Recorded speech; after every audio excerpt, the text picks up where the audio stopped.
All right, Nick, you wanted them to put together a good game over a good team yesterday. For the most part, they did it. Did Sunday change your opinion on the Dallas Cowboys?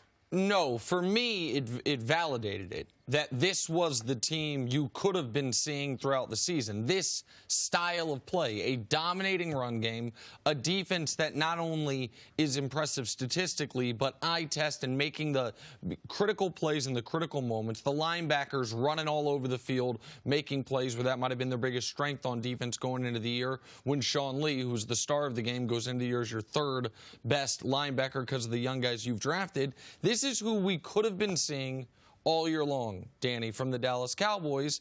I don't think anyone, even the most pessimistic Cowboys fan or analyst out there going into the year, thought it was possible they would go winless against winning teams. Now, once you lose your first 5, I thought they could lose to the Rams, but even in victory to the Rams, I don't think you are going to be able to duplicate something it took you 14 games, pardon me, to figure out how to do initially. So I felt like we knew the Cowboys at their best, running Zeke, Pollard is a change of pace, Dak taking shots, could be an excellent football team. It's a shame for them it took them this long to put it all together, but no, it doesn't change my opinion that now they're going to be able to do this 3, 4, 5 weeks in a row. The last time we were here, we were asking the question, is this a good football team? And talent-wise, it's clearly there. And you saw that talent yesterday on full display. Now, then the question becomes, well, how good are they and what can they do?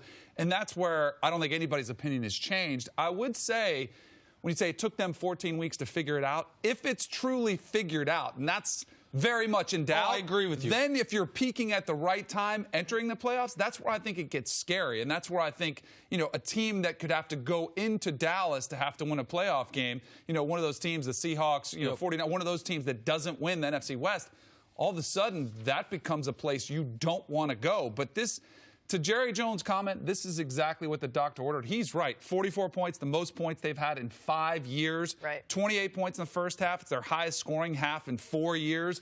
It was a perfect performance. My only question was, of course, where has this been? And you hear about this unbelievable pregame speech that Jason Garrett gave, and you hear about this highlight video that he put together to boost his team's confidence.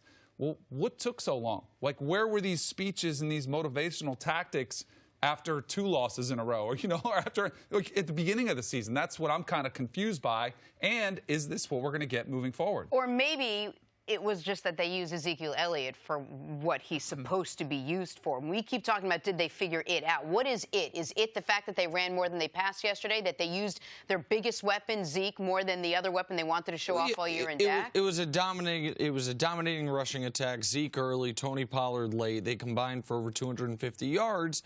And while nobody thought they were going to be 250 yards a game rushing, that's, of course, what their identity should have been. Even Dak having his best season as a pro, we know where he is even as he's rising in the quarterback hierarchy. Zeke, they prioritized this offseason. They paid this offseason. And then through far too often this year, they were treating him as a luxury item. Far too often this year, he'd have 12 carries in the first half and then 4 or 5 the rest of the football game. And so, yes, it's easy to run when, A, the Rams' run defense was showing no resistance, and B, you're leading almost the entire game, so you don't want to get away from it. But there were games this year they got away from it when they didn't need to. It wasn't always the Packers up 31-3. There were plenty of opportunities they could have fed Zeke and tried to get Tony Pollard touches as well. They chose not to. To me, that put more of a strain on their defense, and the last few weeks prior to this one, it put more of a strain on Dak Prescott. Dak Prescott is having his best year as a pro to date. He's had really a breakout season, and what he needed it with his contract up for grabs and him trying to get a new deal. But this stat line, 15 of 23 for 212, 2 touchdowns. That's perfect. That's what you want. That should be your identity. Exactly. And I wonder where they got away from that and when, because, yes, it's a pass-happy league, and, yes, you want a quarterback who can put you on his shoulders and can carry you down the field. But this Cowboys team is built around the run. It's built around Ezekiel Elliott, and it's built around Dak Prescott.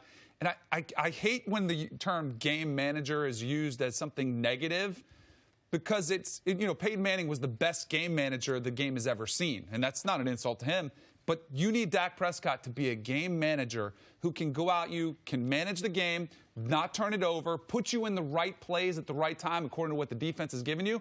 And that's your recipe to be a playoff, a deep playoff team, not just squeaking, barely getting in backdoor and then getting bounced after one game. And I agree with that entirely. And that is, and where Dak's at his best, you get the run game going and then those deep shots open up. And he's gotten much better at those this year than he was last year. But as far as a playoff run, I just still view that as an impossibility.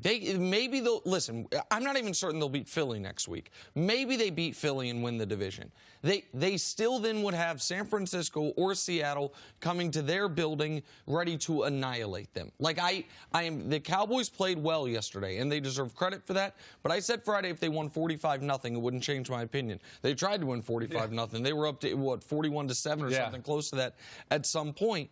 But despite all that, 14 games have been played this season.